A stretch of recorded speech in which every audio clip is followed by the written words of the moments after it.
जो लोग शव यात्रा से लौटकर स्नान करते हैं वह मेरी बात कान खोलकर सुन लेना, नहीं तो तुम्हारी ये एक छोटी सी गलती तुम्हारे दुर्भाग्य को न्योता दे देगी। दोस्तों, हमारे हिंदू सनातन धर्म में शव यात्रा का बहुत ही गहरा और रहस्यमयी महत्व बताया गया है। गरुड़ पुराण और सनातन धर्म में आखिर ऐसा क्यों लिखा हुआ है कि जब कोई इंसान शव यात्रा में जाता है या शमशान घाट में जाता है तो उसका नहाना क्यों जरूरी है?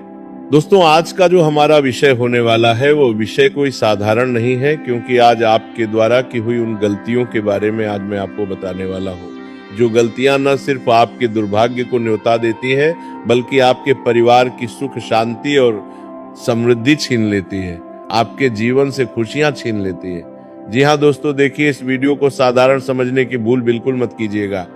शव यात्रा यानी कि वह यात्रा जब किसी इंसान की मृत्यु हो जाती है तो उसके शव को श्मशान तक ले जाया जाता है और उसे पंच तत्व में विलीन किया जाता है। अब देखिए, बहुत सारे लोग तो ऐसे होते हैं कि आज के समय में मॉडर्न हो गए हैं, कलयुग चल रहा है, लोग कई बार शमशान घाट से आते हैं लेकिन नहाते नहीं है और फिर वे अपने घर में ऐसे ही चले जाते हैं। कोई अपनी दुकान पर चला जाता है, कोई अपने व्यापार स्थान पर चला जाता है, लेकिन वे नहाना सही नहीं समझते हैं। लेकिन इसके पीछे गरुड़ पुराण क्या कहता है, वह आज कान खोलकर सुन लेना, नहीं तो तुम्हारा जीवन अस्त व्यस्त होते देर नहीं लगेगी। जी हाँ दोस्तों, सबसे पहले तो मैं आपसे हाथ जोड़कर एक छोटी सी विनती करता हूँ कि जो भी बात बताऊंगा बिल्कुल सरल और स्पष्ट भाषा में बताऊंगा। जो लोग शमशान घाट से आकर अंतिम यात्रा में सम्मिलित होकर ये सोचते हैं कि नहाना कोई जरूरी बात नहीं है, तो वे कान खोलकर सुन लें, क्योंकि हमारे सनातन धर्म की उस गहराई को समझे, उस गहराई को जाने जिसे ऋषि मुनियों ने हजारों वर्ष पहले देख लिया था।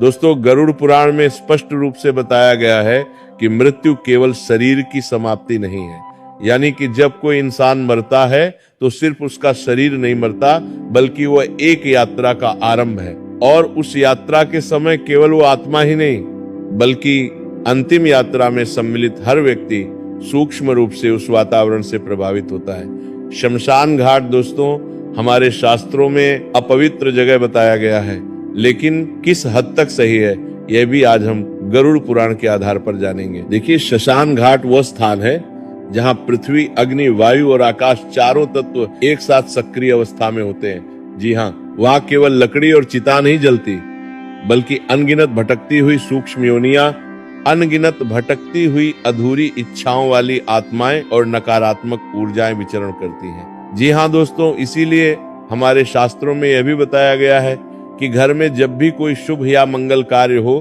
तो उसके 15 दिन पहले से और 15 दिन बाद तक हमें शमशान घाट के आसपास भी नहीं जाना चाहिए। अब दोस्तों देखिए, गरुड़ पुराण के अनुसार जब किसी जीव का शरीर पंच तत्व में विलीन किया जाता है तो उसकी आत्मा अत्यंत भ्रमित अवस्था में होती है, यानी कि उसकी आत्मा भ्रमण करती है। वह अपने घर, अपने परिजनों और अपनी पहचान से जुड़ी होती है और उसी समय अंतिम यात्रा में गए लोग उसके सबसे निकट होते हैं, विशेषकर उन लोगों से जो उसके अपने हैं, जो उसके साथ दिन रात रहते थे। तो देखिए दोस्तों, ऐसे मंदरून के लिए जो वह आत्मा सूक्ष्म रूप से उनके साथ चिपकने का प्रयास करती है, विशेषकर उन लोगों से जिनके मन में डर, शोक, क्रोध या अत्यधिक मोह होता है। इसलिए हमारे शास्त्र कहते हैं कि शमशान से लौटकर स्नान करना केवल शरीर की सफाई नहीं होती है। हम शमशान से लौटकर आते हैं तो हम स्नान कर लेते हैं, लेकिन देखिए, आप सोचते होंगे कि ये स्नान तो सिर्फ शरीर की सफाई के लिए है, शरीर की शुद्धि के लिए है, तो ये आपका सबसे बड़ा भ्रम है। जी हाँ दोस्तों, बता देता हूं कि शमशान से लौटकर स्नान करना केवल शरीर की सफाई नहीं बल्कि सूक्ष्म शरीर की शुद्धि है।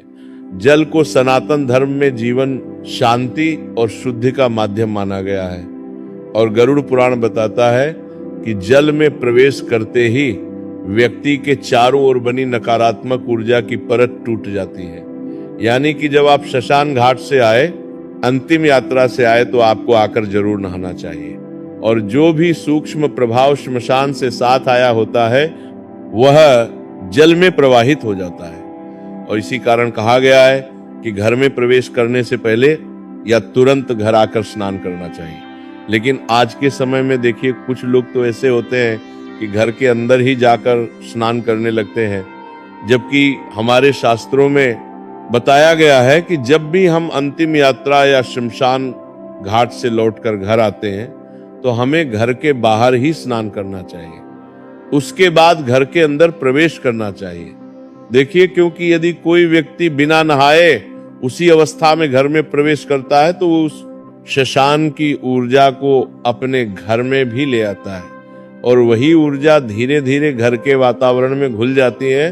और ऐसे घरों में फिर होता यह है कि वह इंसान दुर्भाग्य के द्वार खोल देता है, फिर बिना कारण झगड़े होते हैं, भयावह सपने आते हैं, बच्चों का रात में डर कर उठ जाना, अचानक कोई भयंकर बीमारी घर में किसी व्यक्ति के शरीर में पनपने लगती है, मन का भारी रहना शुरू हो जाता है और हमारा मन पूजा पाठ में बिल्कुल भी नहीं लगता है और बार बार नकारात्मक विचार आने शुरू हो जाते हैं। तो दोस्तों देखिए, कई सारे लोग आज के समय में ऐसा कर भी रहे हैं कि जब भी शमशान घाट या अंतिम यात्रा से लौटते हैं तो आकर नहाते नहीं हैं और उसी अवस्था में अपने घर में प्रवेश कर लेते हैं या अपने कार्यस्थल पर चले जाते हैं। तो ध्यान रखिएगा कि आज से ही आप ये गलती करना बंद कर दें। जी हाँ दोस्तों, बता देता हूँ कि गरुड़ पुराण में तो ये भी वर्णित है कि जो लोग अंतिम यात्रा से लौटकर स्नान नहीं करते हुए अनजाने में मृत आत्मा की यात्रा में बाधा बनते हैं। अब आपके मन में ये सवाल जरूर आ रहा होगा कि ऐसा कैसे हो सकता है, क्योंकि मरने वाला तो मर गया, मरने वाले के जीवन की यात्रा शुरू हो गई, लेकिन हमारा ना नहाना उसकी यात्रा में बाधा का कारण कैसे बन रहा है, तो वो भी मैं आपको बताता हूँ। देखिए, वो आत्मा बार बार उन्हीं के पास मंडराती रहती है, उसे भ्रम होता है कि अभी भी उसका संबंध जीवित संसार से बना हुआ है। इससे आत्मा को यमलोक की यात्रा में कष्ट होता है और जीवित व्यक्ति को जीवन में अस्थिरता का सामना करना पड़ता है। जी हाँ दोस्तों, आपको मैं बता देता हूँ कि सबसे जरूरी बात यही है कि आप अंतिम यात्रा और शव यात्रा से लौटकर स्नान जरूर करें, क्योंकि कई बार जो लोग अंतिम यात्रा से आकर नहाते नहीं हैं तो उन्हें बिना कारण घबराहट, छाती में भारीपन, नींद में किसी के बुलाने की आवाज या ये अनुभव होना कि कोई पीछे खड़ा है, ऐसी अनुभूतियां होने लगती हैं। सनातन धर्म में अंतिम यात्रा को अंतिम संस्कार नहीं बल्कि अंतिम सेवा कहा गया है और ये सेवा केवल मृत व्यक्ति के लिए नहीं बनी बल्कि जीवितों की रक्षा के लिए भी है। हर क्रिया शशान जाना, अग्नि देना, अस्थि विसर्जन और अंत में स्नान स बका उद्देश्य यह सुनिश्चित करता है कि मृत आत्मा की और जीवित संसार के बीच का संबंध विधि पूर्वक समाप्त हो जाए। देखिए दोस्तों, गरुड़ पुराण में चेतावनी दी गई है कि जो लोग इन नियमों का उपहास करते हैं या आलस्य में टाल देते हैं या इन चीजों को मजाक समझते हैं तो उनके जीवन में धीरे धीरे सुख का क्षय होने लगता है, यानी कि सुख समाप्त होने लगता है। उनका जो मन होता है और मन की जो शांति वे चाहते हैं वो भी खत्म हो जाती है। मन अशांत रहता है और जीवन में वे लोग निर्णय नहीं ले पाते हैं और उनके घर में देवी देवताओं का वास कमजोर पड़ने लगता है। तो स्नान के बाद साफ कपड़े पहनना, घर में दीप जलाना और भगवान का स्मरण करना इसलिए बताया गया है ताकि जो शून्य ऊर्जा शशान से आई थी उसकी जगह सकारात्मक और देवी ऊर्जा स्थापित हो सके। देखिए, कई सारे लोग ऐसे भी होते हैं जो शमशान घाट से आते हैं, अंतिम यात्रा से आते हैं तो वे मंदिर नहीं जाते हैं। लेकिन हमारे शास्त्रों में यह भी बताया गया है कि अगर आप कहीं पर शमशान घाट जा रहे हैं या अंतिम यात्रा में जा रहे हैं तो वहां से आकर स्नान जरूर करना चाहिए और स्नान करने के बाद या तो अपने घर के मंदिर में ही दीपक जला लेना चाहिए, वहां पर माथा टेक लेना चाहिए, या फिर घर के आसपास कोई मंदिर हो तो वहां पर हमें जाना चाहिए। अब देखिए, ये कोई अंधविश्वास नहीं बल्कि पीढ़ियों का अनुभव है जिसे शास्त्रों में शब्द दिए गए। अंतिम यात्रा सब यात्राओं से अलग इसलिए है क्योंकि ये एक ऐसी यात्रा है जहां एक आत्मा संसार से विदा होती है और जो उसे विदा करने जाते हैं वे कुछ क्षणों के लिए मृत्यु के बहुत निकट होते हैं, इतने निकट की मृत्यु उन्हें आसानी से खींच भी सकती है। देखिए, मृत्यु का सानिध्य हल्का नहीं होता, वह व्यक्ति को भीतर तक हिला देता है और यदि उस प्रभाव को विधि पूर्वक धोया ना जाए तो वह जीवन में डर, भ्रम और आशा अंती बनकर रह जाता है। गरुड़ पुराण यही कहता है कि मृत्यु का सम्मान करो, उसके नियमों का पालन करो, क्योंकि जो मृत्यु को हल्के में लेता है वह जीवन को कभी स्थिर नहीं रख पाता। इसीलिए शशान से लौटकर स्नान करना केवल परंपरा नहीं बल्कि आत्मिक सुरक्षा का कवच है। जो व्यक्ति इसे अपनाता है वो अनजाने खतरों से बचा रहता है, और जो इसे नजरअंदाज करता है वो ये भी नहीं समझ पाता कि उसके जीवन में अचानक अंधेरा क्यों बढ़ने लगा। इसलिए मेरी बात को आप कान खोलकर सुन लेना कि दोस्तों, यदि आपके जीवन में अगर कुछ भी अनहोनी होने लगे तो समझ जाइएगा कि आपके द्वारा की हुई छोटी छोटी गलतियों की वजह से ही वह अनहोनी हुई है। आज के समय में लोग अंतिम यात्रा में सम्मिलित तो हो जाते हैं, लेकिन कई बार लोग शशान घाट में जब विराजित होते हैं, जब वहां बैठते हैं, तो लोग वहां बैठकर हंसते भी हैं, और वहां बैठकर हंसना बहुत गलत बताया गया है हमारे शास्त्रों में। दोस्तों, गरुड़ पुराण में बताया गया है कि जो लोग शशान घाट जाते हैं वे वहां क्यों जाते हैं? उस मृत शरीर को पंच तत्व में विलीन करने के लिए। लेकिन कुछ लोग शशान घाट में बैठकर समाज की बातें, परिवार की बातें हास उपहास करने लगते हैं, बड़ी बड़ी ठाके मारकर हंसने लगते हैं। तो गरुड़ पुराण क्या कहता है ये भी ध्यान से सुन लीजिएगा कि हमें शमशान घाट में अपने आप को किस तरह व्यवस्थित रखना चाहिए, क्योंकि लोगों को ये भी नहीं पता है आज के समय में कि हमें शमशान घाट में कैसे रहना चाहिए। देखिए दोस्तों, बताया गया है कि शमशान घाट बिल्कुल साधारण और सामान्य स्थान नहीं है। वहाँ हंसी मजाक, ऊंची आवाज में बात करना, फोन पर हंसना या इधर उधर देखना पूरी तरह से वर्जित माना गया है। ये हमारा शास्त्र कहता है। कहा जाता है कि वहाँ मन जितना चंचल होता है उतनी ही जल्दी जो सूक्ष्म नकारात्मक ऊर्जा होती है वह हमारी तरफ आकर्षित होती है। इसीलिए जब भी आप शशान घाट में जाइए, जब भी वहां बैठे तो सिर झुकाकर, कम बोलकर और गंभीर रहना चाहिए, क्योंकि वहां की जो शांति होती है दोस्तों, और वहां का जो ऊर्जात्मक वातावरण होता है उसका सम्मान हमें जरूर करना चाहिए। देखिए, शशान घाट में जब भी हम जाएं तो वहां पर एक चीज का ध्यान और रखें कि अनावश्यक चीजों को ना छुएं।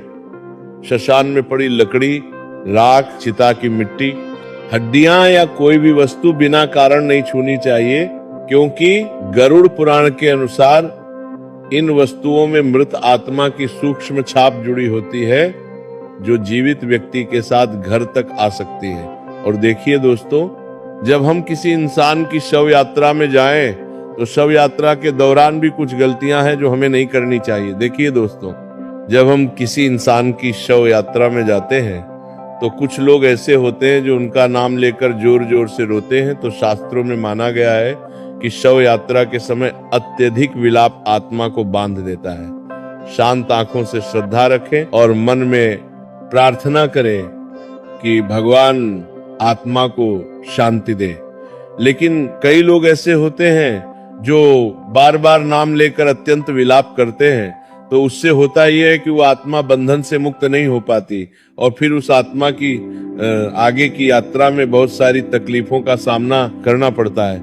और देखिए, शव यात्रा में जब हम जाते हैं तो आज के समय में ऐसा हो गया है कि लोग अत्यधिक मात्रा में आते हैं, लेकिन शव यात्रा की मर्यादा को नहीं समझते। शव यात्रा में लोग धक्का मुक्की करने लगते हैं, अर्थी को कंधा देने के लिए धक्का मुक्की करते हैं, जबकि धक्का मुक्की, जल्दबाजी या मजाक करते हुए चलना ठीक नहीं है। धीमी चाल, संयमित कदम और सिर झुकाकर चलना सबसे श्रेष्ठ माना गया। देखिए, केवल वही लोग शव को छुए जिन्हें परिवार ने अनुमति दी हो। बिना कारण बार बार छूना या देखना ये भी गरुड़ पुराण में ठीक नहीं माना गया है, क्योंकि उस शरीर को छूने की अनुमति बहुत कम लोगों को दी जाती है और इसके पीछे शास्त्रों का गहरा उल्लेख मिलता है। देखिए, शव यात्रा में जब आप जाइए तो ध्यान रखिएगा कि कुछ भी खाना पीना नहीं है। शव यात्रा में लोग पान, सिगरेट, गुटखा, चाय आदि बड़े चाव से खाते पीते हुए चलते हैं, लेकिन इन सभी चीजों को हमारे शास्त्रों में वर्जित माना गया है, क्योंकि ये भोग का नहीं बल्कि त्याग का समय है। कम शब्दों में, धीमी आवाज में सांत्वना दे, लंबे उपदेश या अपनी परेशानियां सुनाना ठीक नहीं है। परिवार के प्रति हमेशा संवेदना रखें और मन में डर नहीं बल्कि स्वीकार भाव रखें। देखिए, जब हम किसी इंसान की अंतिम यात्रा या शव यात्रा में जाते हैं तो हमारा मन डरने लगता है। ये सोचने लगता है कि कहीं ये घटना हमारे परिवार में ना हो जाए, कहीं ये घटना हमारे घर में ना हो जाए, तो मृत्यु से डरने की बजाय जीवन के सत्य को स्वीकार करें, क्योंकि डर व्यक्ति को अस्थिर करता है जबकि स्वीकार शांति देता है। और यात्रा पूरी होने पर मन को हल्का रखें। अंतिम दर्शन के बाद मन में यही भाव रखें कि ईश्वर इस आत्मा को शांति दे और अपने चरणों में स्थान दे। जी हाँ दोस्तों, अब देखिए, मैंने आपको जो जानकारी बताई है वो जानकारी गरुड़ पुराण के आधार पर थी। तो अगर आपको मेरे द्वारा बताई गई जानकारी अच्छी लगी हो तो मेरी इस छोटी सी वीडियो को आप सभी लाइक अवश्य कर दीजिएगा। और यदि आपके मन में कोई भी शंका है, कोई भी सवाल है जो आपको खाए जा रहा है, तो आप बेझिझक कमेंट बॉक्स में हमसे अवश्य पूछें। आपके सभी सवालों का जवाब बकायदा दिया जाएगा। और हमारे चैनल को सब्सक्राइब अवश्य कर दीजिएगा।